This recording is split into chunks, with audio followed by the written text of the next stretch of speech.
So coming down Utah 128 along the Colorado River in that canyon, you turn right and you head up 191 away from Moab and you come to Arches National Park.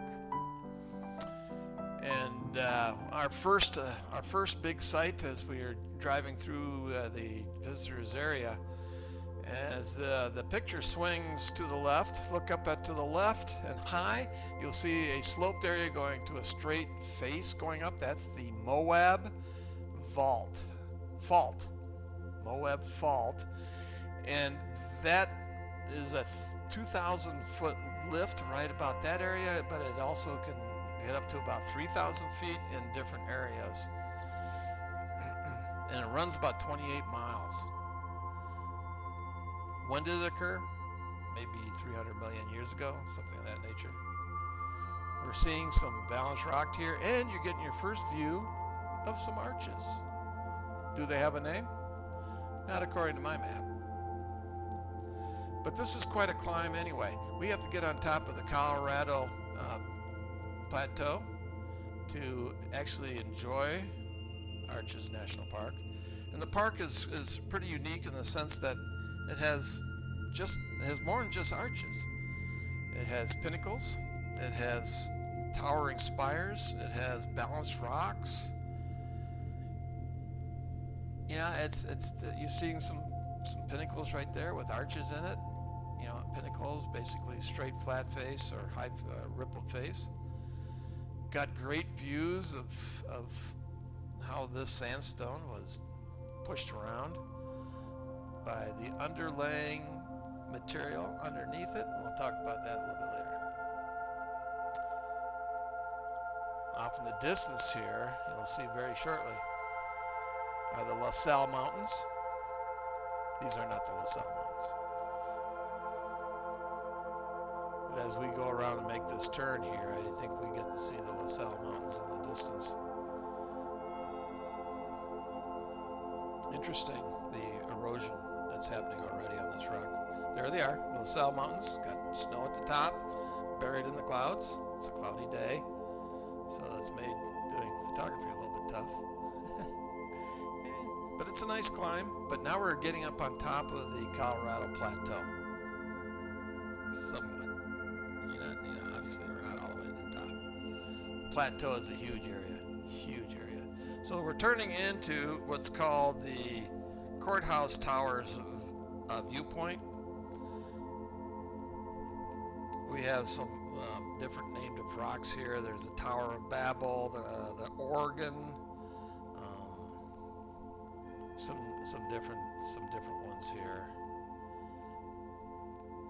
Sheep Rock, the Three Gossips. We'll see them. Let's see what they look like.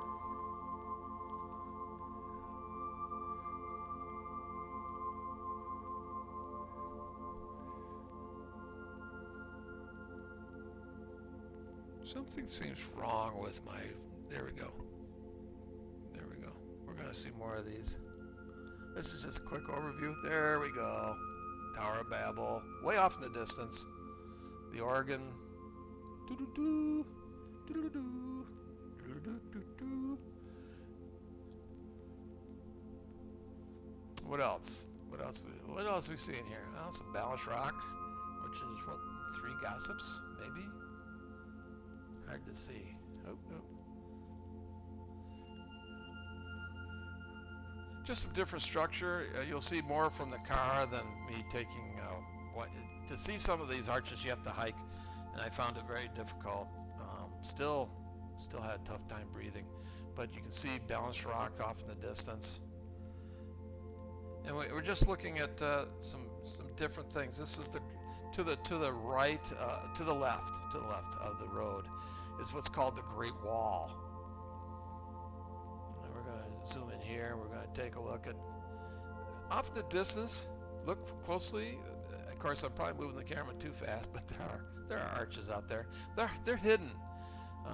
Even the baby arch, there are rocks behind the arches a lot of times because you can't see them unless you change your angle, and sometimes that's pretty difficult to do. Not always a turnoff where you'd want it necessarily. So you're seeing some of the interesting structure and how arches are built right here. And look how thin that rock is. That's called a fin. A fin. F-I-N. Fin. And these fins are formed through the underlying support structure of this area failing due to pressure and shifting, liquefying, and then reestablishing. And the structure underneath this material is salt. There's this huge salt and potash area in Utah that covers a lot of the Colorado, plateau, probably almost all the way over to the Nevada Great Basin. And as a result, we have, the Great Salt Flats, the Bonneville Salt Flats. You have the Salt Flat areas. You have potash development right outside of Moab here. And what happens is the salt shifts, which cracks the sandstone, and then in time, water breaks off pieces and blows away or burns away some of the material until these fins get formed. And then freeze thaw takes place.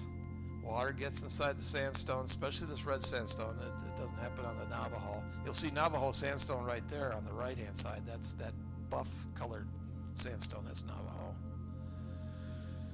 And it splits off, and eventually through wind and breaking apart the materials, it makes the arches. This is petrified sand dunes. This is Navajo sandstone. It's basically glued into rock, basically. And we're overlooking the edge of this, believe it or not, falls off and runs right into 128 or right along the Colorado River. So this plateau, this area right here, actually terminates. There's another picture of the Great Wall and the pinnacles of the Great Wall, which is across the road from this sandstone area, and of the Navajo sandstone area. And this Great Wall, this road travels along this Great Wall for a huge area, and you'll see a lot of pinnacles along that side, and balance rocks more on this side, on the right side, on this side, on the right side, and you'll see some balance rocks here and there. And for some reason my screen keeps shutting down. I don't know why. So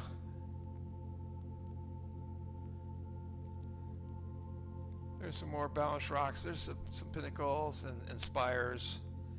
And these balance rocks are incredible. You wonder just how much longer they're going to last, because there's erosion all the time. There was a huge drop of material off of the architectural arch back in 1991. 60 foot by 4 foot by 11 foot wide.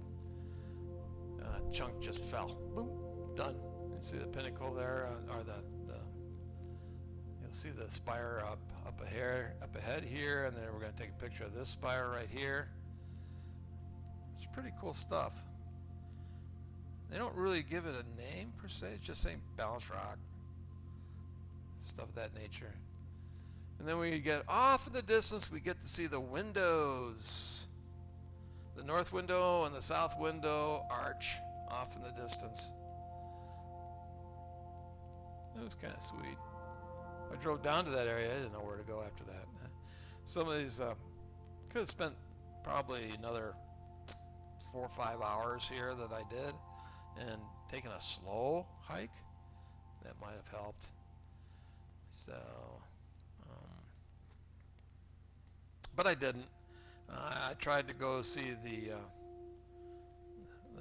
larger arches, and some of the hikes are very bad. There's another arch right there, little guy, but it's an arch.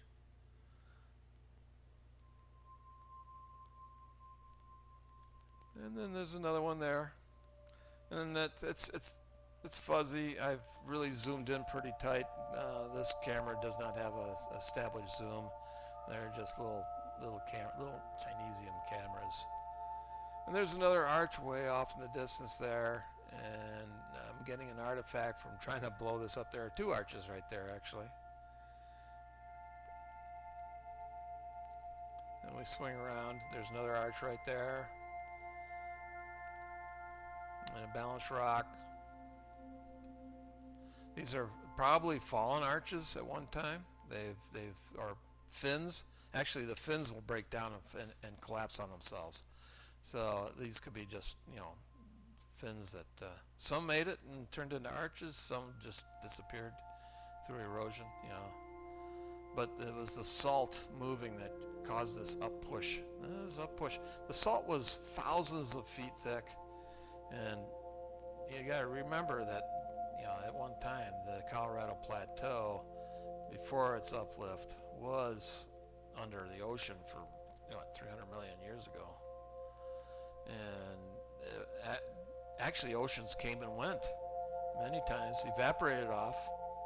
Obviously, there's some mountains being made that may blocked it from the west, and you weren't getting as much rain, and they eventually evaporated, and they got lifted. So then the debris of all this rock away from the salt being eroded, blown in, and water leaving behind, certain things, then sandstone. And more likely this is blown in sandstone. The Navajo sandstone underneath the pink sandstone is kind of interesting. That means that the Navajo sandstone, it probably came in with the water, sand dunes, and the red stuff was blown in over the top, which, from what we have seen in the previous encounters with red rock, that's probably what happened. But I'm no geologist, I'm just making a supposition from what I've read. More arches, just to the left there. Little one, hard to see at first. Another pinnacle, another spire, I should say, not a pinnacle, but a spire. We've moved away at this point from the Great Wall, and we'll probably be turning into the Garden of Eden, which is coming pretty close to the end of this video. So, even though it was October, it was tough getting into this park. It took a couple of tries before I was able to get in. They closed the park after a certain number of cars were in. So I hope you enjoyed this. This is pretty cool. There's more to come.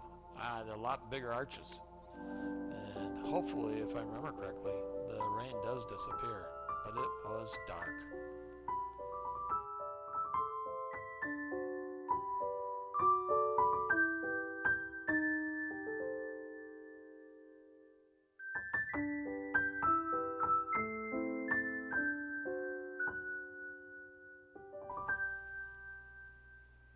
Thanks for watching.